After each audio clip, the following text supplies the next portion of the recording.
Well, welcome to my channel Mispronounced Adventures. My name's Alex and welcome to Arctic Season Round 4. Which is going to be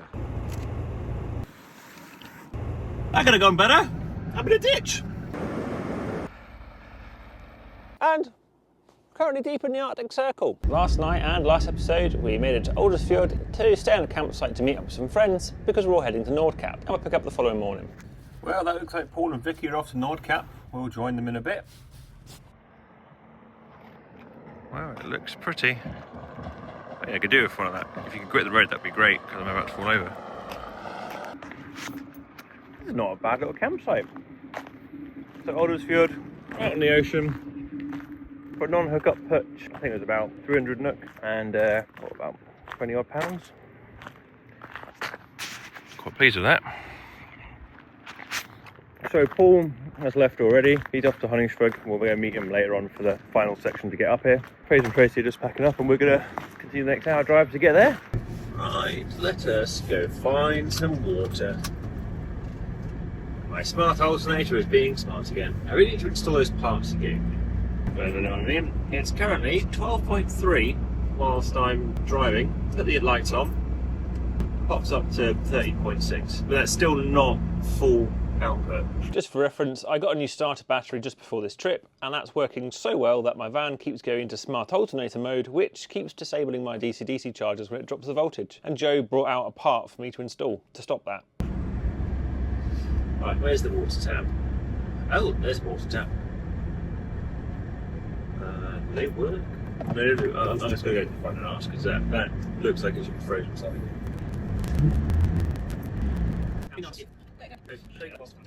We're going to pop in. I think I should go in. Yes. I don't have the right connector, so this is a bit over the top for...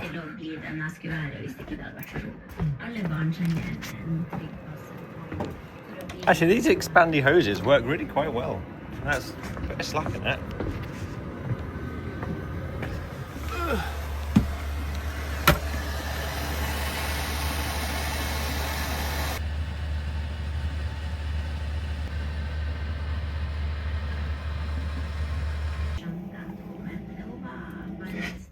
Hopefully, that's enough.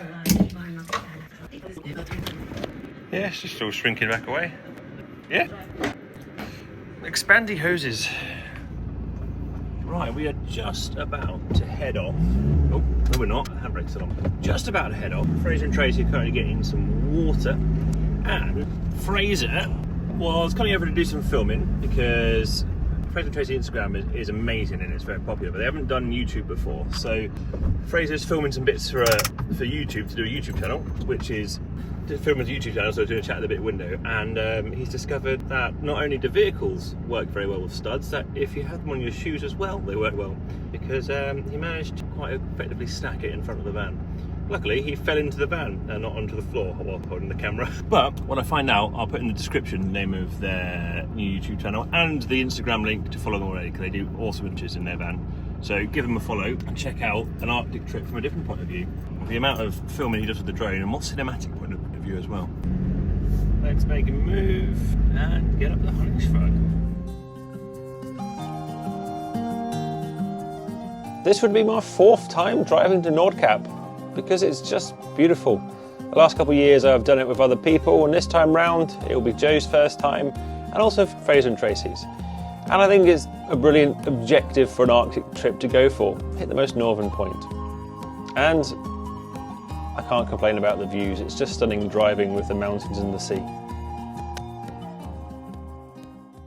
Right, quick pit stop at one of the campervan area, which wasn't open, I don't think, for the last couple of years. We're not wanting to stay here, but you know, might as well just check it out. Looks quite nice. Proceed to your own route, Siri. Proceed to the route. Shut up! Proceed to the route. Shut up! I get photos. Look at this team over here, or particularly this one. Which one's this one? Bear. The other one sleeps, right? Co-pilot. Co-pilot. And we carried back on into the sunshine and lack of wind. With the warm temperatures this year, this is the most rock and the least snow I've seen on the drive to Nordkapp, but it also means the roads are completely ice and snow free and dry, which makes driving here a lot safer than usual. Right, Right, well, so far today, this weather window has paid off dramatically. It has been closed for the last couple of days, and it looks like it will be closed for a couple of days afterwards as well. But we've got clear roads, which are dry, lovely sun, and limited to no ice for this section at least. Being well, lovely drive up, and then park up at the end of the world with my friends. I'll catch up with you at Hollingsford unless we get some more dramatic scenery, something else happens.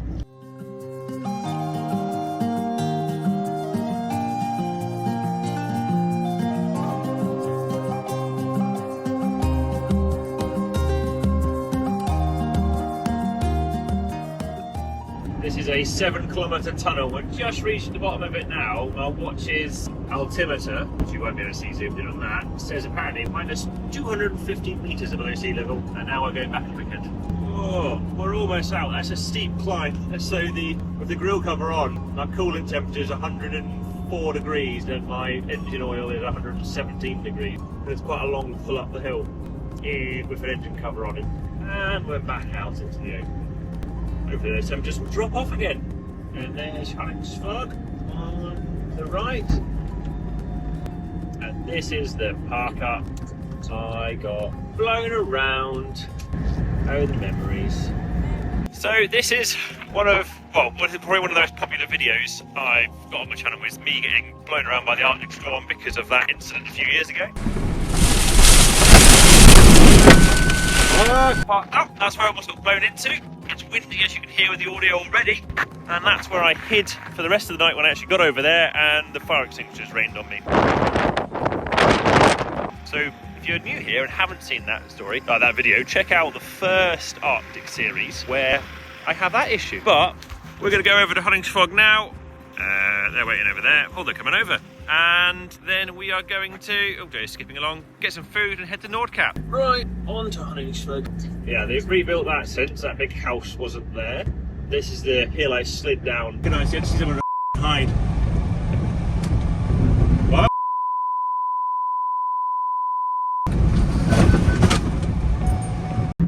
Hidden behind for most of the day. The other van's carried on. They've carried on and they're currently waiting at the main gate for Nordkapp. We're going to get some food in Hollingsford and they're going to go meet them later on. Hopefully get a nice sunset as we get there. Hollingsford lunch done, and right. Now we're heading off and getting up to Nordkapp. Sounds like a ship. I thought that was a ship. Maybe it was. We just got beaked by a ship. I think it was. First gate leaving Hollingsford is open.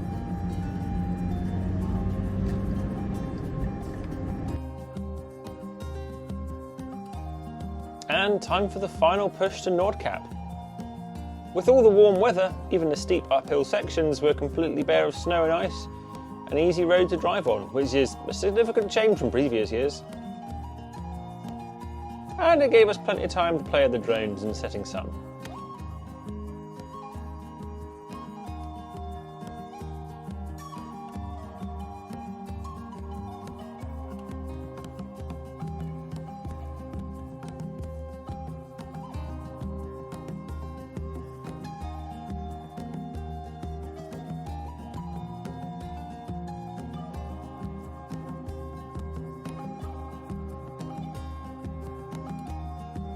And with getting the drone footage taken care of, it was time to carry on to one of the nearby settlements where Paul and Vicky were waiting in their van.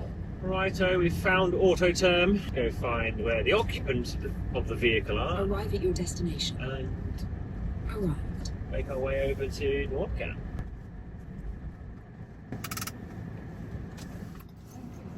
Small miscommunication, they've actually already been. So, and they're staying there for the night. I thought we were meeting them here to go up. So we're, us and Fraser and Tracy are going to go up now and then make our decision on if we want to stay up there or back down here.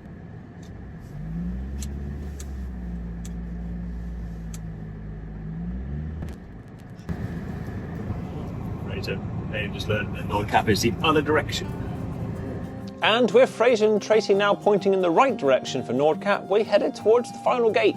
And this gate in previous years is where you have to take the convoy from time to time if the weather's particularly bad. Turn right onto E69. To Nordkapp. Oh, another camper joining us as well.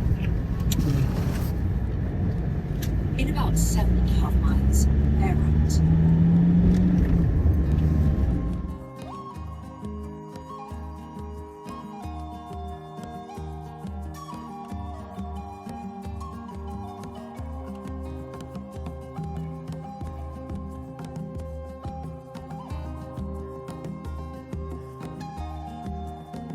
There it is, Nordkapp.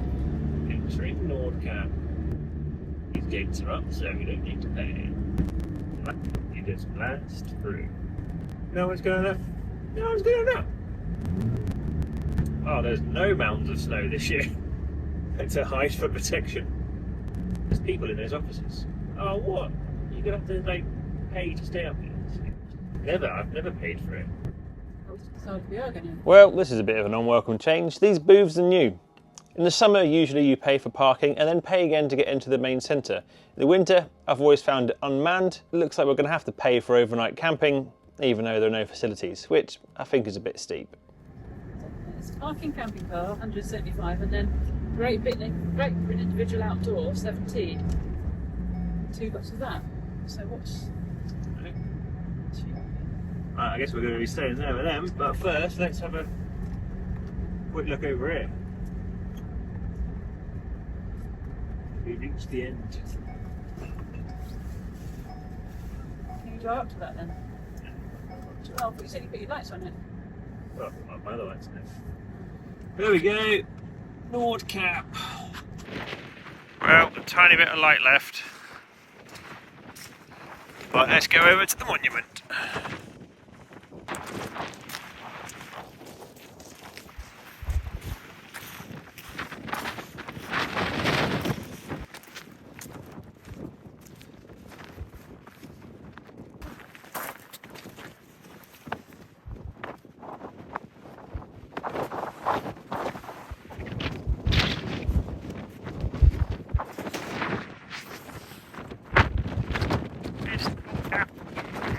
Drivable point in Europe.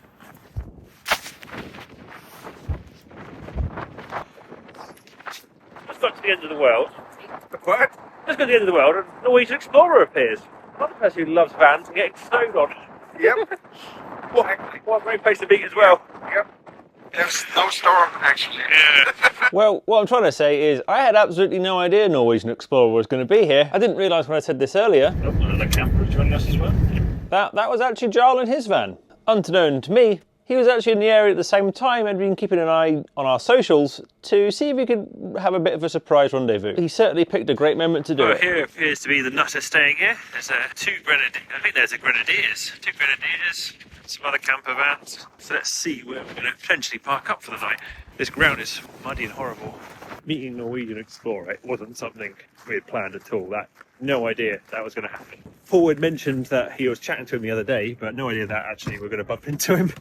So be at the Nordkapp point and someone going, "Hello, Mispronounced Adventures, it's great to meet you." Is hilarious. Right, we're going to move the vans into a slightly nicer spot. If I didn't need to emphasise how much the wind can change quickly in Nordkapp, Jo got in the van just after that last shot and is struggling to shut the door until I drag her in as well while she's holding the door. The ground is really soft. It's all thawed out from all the ice. It's just really soggy mud. And after getting parked up hiding between vans for the night, and I popped over to meet Jarl properly for the first time. Whilst we both make videos about the Arctic for the last few years, we've never actually met, so it was nice to meet him, and then the Northern Lights came out. Well, we're starting to get some of the Northern Lights, a bit of cloud around, but we've got the old lights.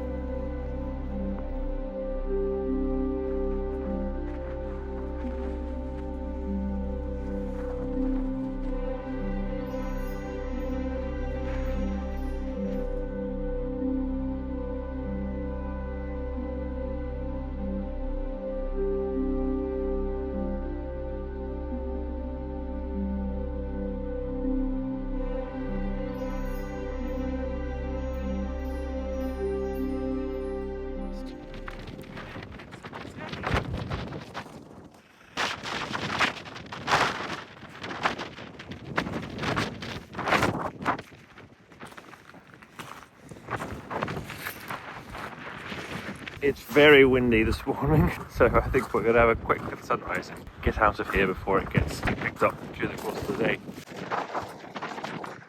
It's windy.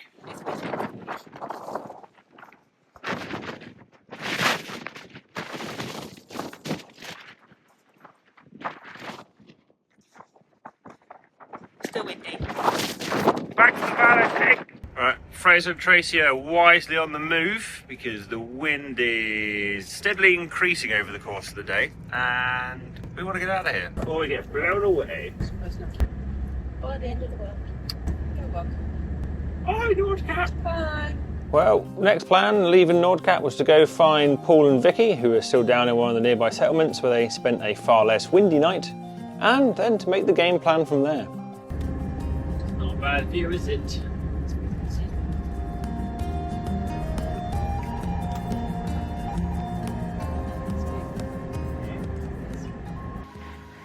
The little northern team is reunited again. Right, this morning's plan.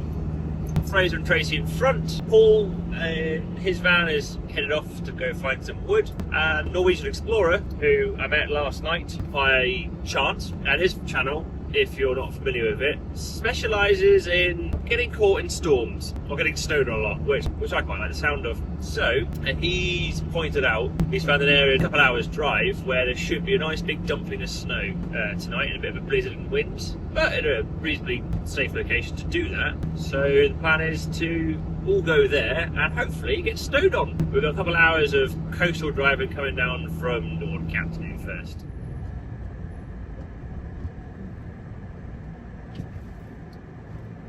That is a storm gate opening. They're going to keep it closed because of the high winds and because a vehicle turns up, they open it and close it again. As you can see, it's foggy in here.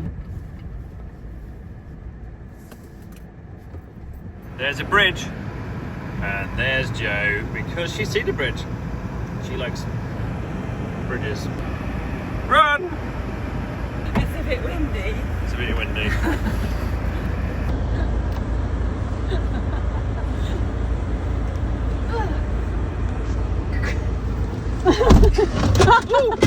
It's a bit windy, is it? That's a pretty stunning view.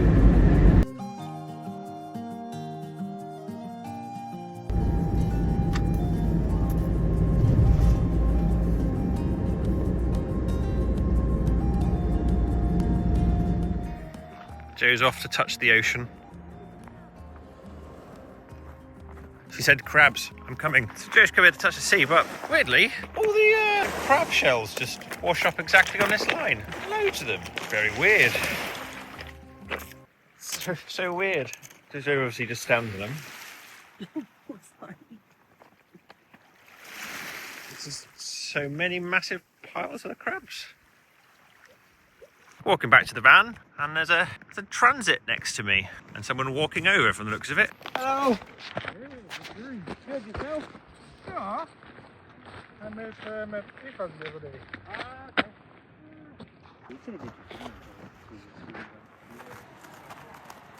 Yeah. So that was a transit I met 2 years ago in Alta. I parked up next to them, we had a chat. This is quite funny that you keep seeing the same lunatics who keep coming up every winter to come back up to the Arctic. And we continue our drive south from Nordkapp, and you end up with one of the issues with the sun being so low on the horizon all the time, you end up getting blinded quite a lot. The list of things I currently see, Jo, is I'm looking at photos, but it's a windscreen reflection of the dashboard. so what you've got to say is on the next van, Alex, can you not have the windscreen, Oh, please? yeah, that's exactly what I'm saying. Oh, it's a medium-sized channel. Just a little baby. And on that bizarre note, that's going to be the end of the episode here. Thank you very much for joining me. If you're new here, consider subscribing and checking out the older Arctic seasons or the rest of this one, or some of the other things I do. Other ways you could help support the channel, look at the links in the description below. I work for Roma, which is a UK lithium battery company. I use their batteries in my van, but I also do their electrical system customer design consultations, which is a service you can book. I'm also a brand ambassador for Autotherm for their diesel heaters and hot water heaters, and a variety of other links, including Amazon and so on. But really, I just want to make content which you guys will enjoy. So thank you very much for joining me. I'll see you next time. Cheers. Bye.